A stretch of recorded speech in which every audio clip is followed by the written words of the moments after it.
Hi there, everybody. This is Carrie Hamblen, the CEO and President of the Las Cruces Green Chamber of Commerce, bringing to you again another one of our Zoom chats. We offer these to our members of the Las Cruces Green Chamber of Commerce to help promote events that they're doing, or specials, or sales, or just all the great things that they're doing. And today I have with me the General Manager of KTAL Community Radio, Walt Rubel.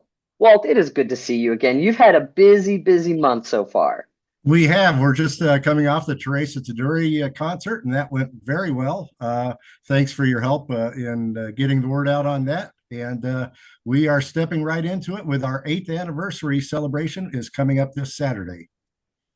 Yeah, that's amazing that you have got all of that coming up. An 8th anniversary. We're going to talk about that because it's a big deal, especially knowing KTAL, just being a part of that when it first started, of knowing the founding. And so you're going to tell us a little bit about that, if you will. Kind of tell us about how KTAL came about, because it was truly, truly a community effort to get this radio station up and running. And this is called a low power radio station. So if you can kind of explain a little bit about that.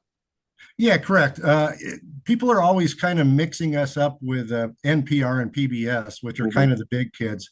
And that's understandable because we have similar programming and we operate under similar rules in terms of not being able to have calls to action and that kind of thing. But there's a huge difference. Up until recently, they got funding from the government, but even without that, they are a massive nationwide organization that really covers the entire country. A community radio is the exact opposite of that.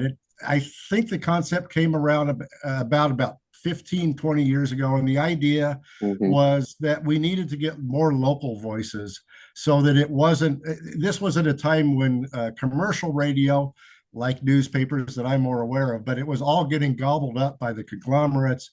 And instead of having local DJs and local voices, it was all being shipped in by wire from a big headquarters somewhere back east, typically. And so the idea of community radio was to try to combat that a little bit. And what they do is they provide low power signals. That's why we're KTAL LP. The LP is for low power. Our signal is good enough to get most of the way to El Paso if you're going I-10 east. If you're going west, it won't get you too far. We start fading out by the time you get to the fairgrounds. So that's kind of the idea. But throughout Las Cruces, you can hear us pretty good. And so I'm getting into LP. I forgot your original question was, how did we get started? Yeah, because it was really, and I was at the radio station when low power FM started, coming as a conversation, and certainly as a public radio station, we, wanted to make sure that we were paying attention to that, because, I personally felt that, there were things that KTAL could provide that the NPR station couldn't, and thought that was really important. And so it was really kind of a group effort of Nan Rubin, and correct me if I'm wrong, Nan Rubin, Kevin Bixby, and were there any other folks that were part of that conversation as well? Well, those were the two at the very start. So Kevin Bixby was the very first one, and he was at the Southwest Environment Center at the time. And he had heard from a friend that there was a license in our area that was coming up. And it was a competition at the time between us and a local church. And we thought we were going to lose out, but in the end, they had trouble proving their nonprofit status. That's another thing I didn't mention, is that we have to be a nonprofit. So we were able to get the license, and that was just the first step. Fortunately, Kevin was introduced soon after that to Nan Rubin, who had a ton of experience in community radio, and she really was the leader, not only in getting us on the air, but for the first 5 or 6 years that we were on the air. But other people that were instrumental, Peter Goodman, my co-host on Speak Up Las Cruces, was involved from the very beginning.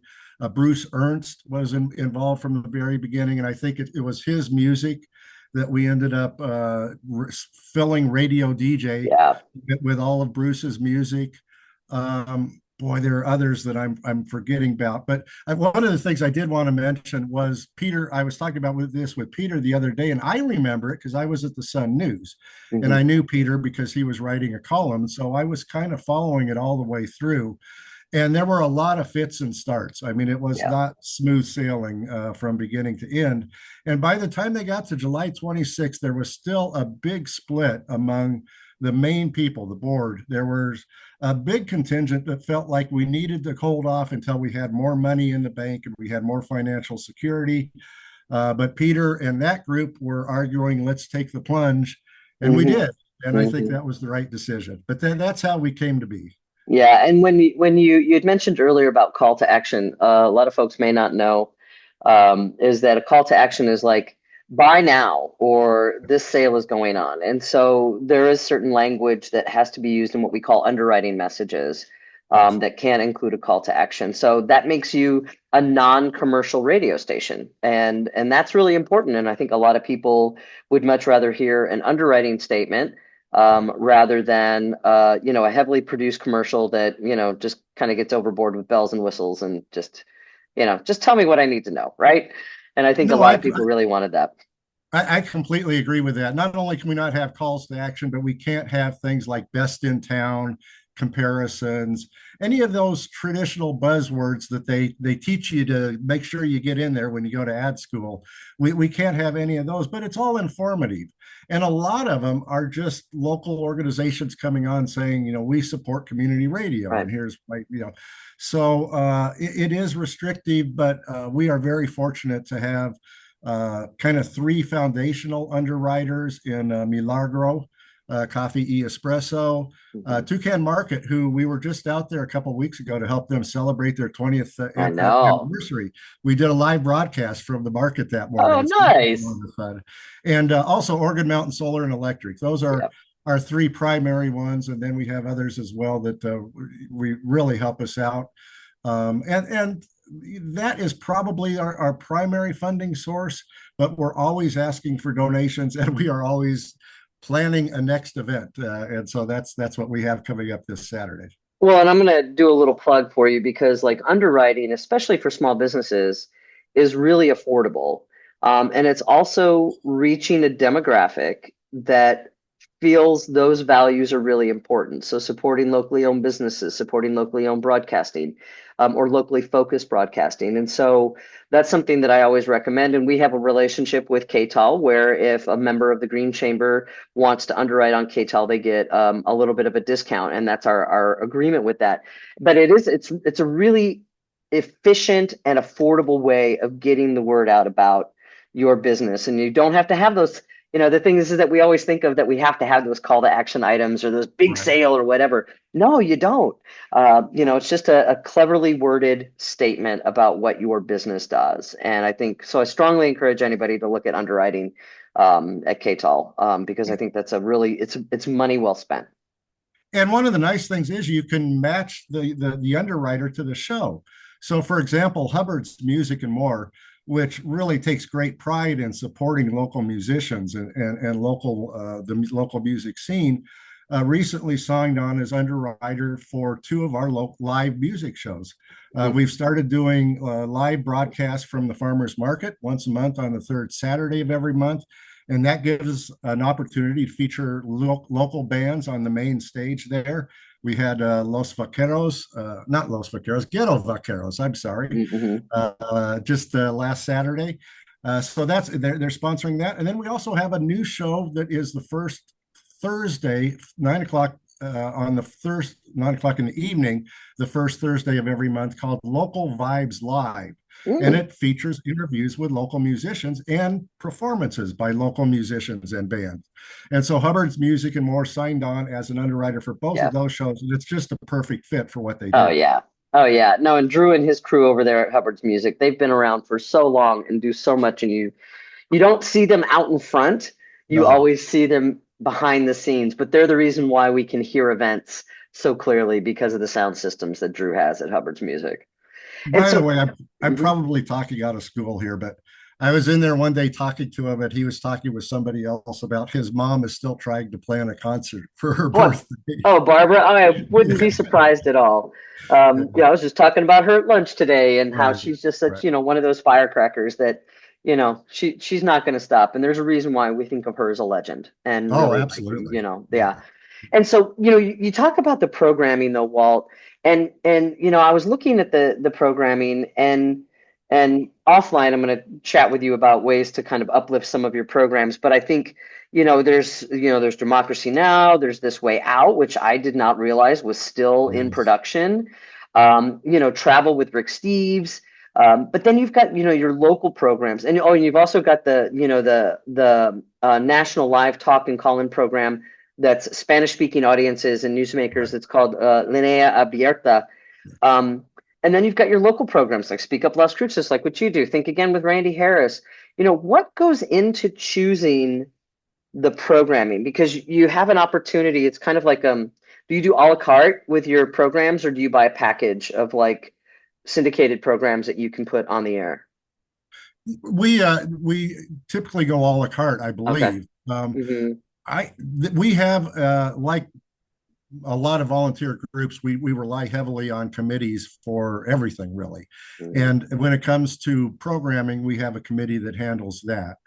And our goal is as much local as possible. So Yeah. anytime there's a choice between local or syndicated, we go with the local. But I'm glad you brought up No Way Out, because I don't think we do a good enough job of highlighting that to the community that would be interested in it, obviously. Yeah, this way. Yeah, this And way out. it's not just a lot of shows that you could say that about, I Right. think. Well, and I think, and that's one thing that's like, you know, also looking at your linear growth. 8 years is a big deal for this.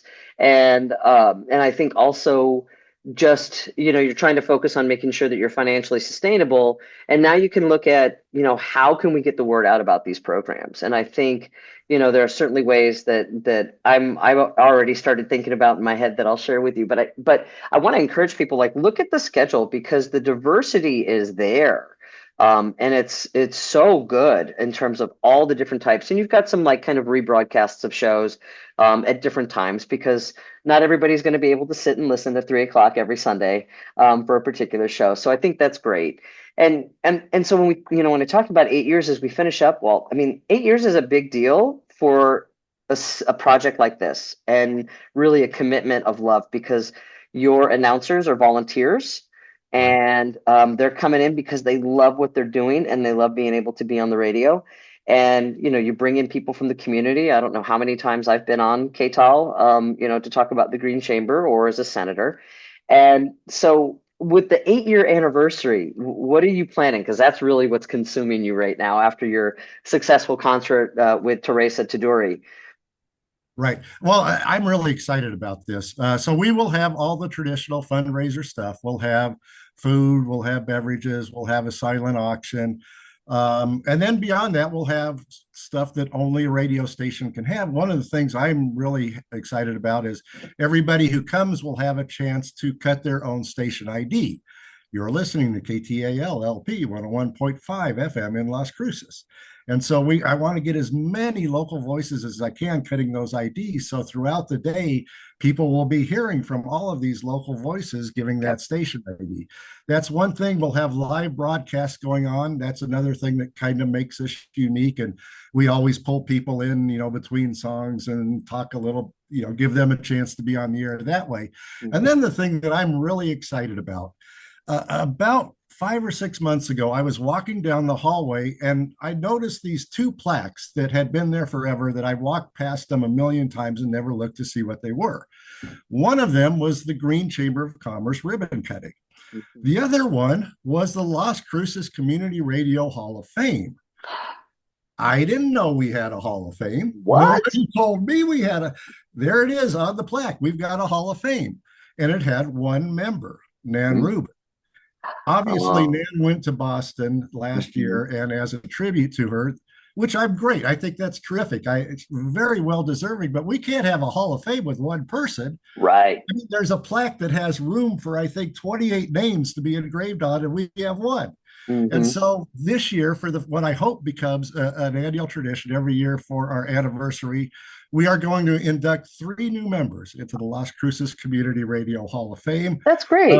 We have been submitting or soliciting for nominations for the past several months, and we have had 34 different nominations come in for 14 different volunteers. And Wow. so that will be the big highlight of the event. About 2:30, we will be inducting the first three new members of the Las Cruces Community Radio Hall of Fame to join Nan Rubin.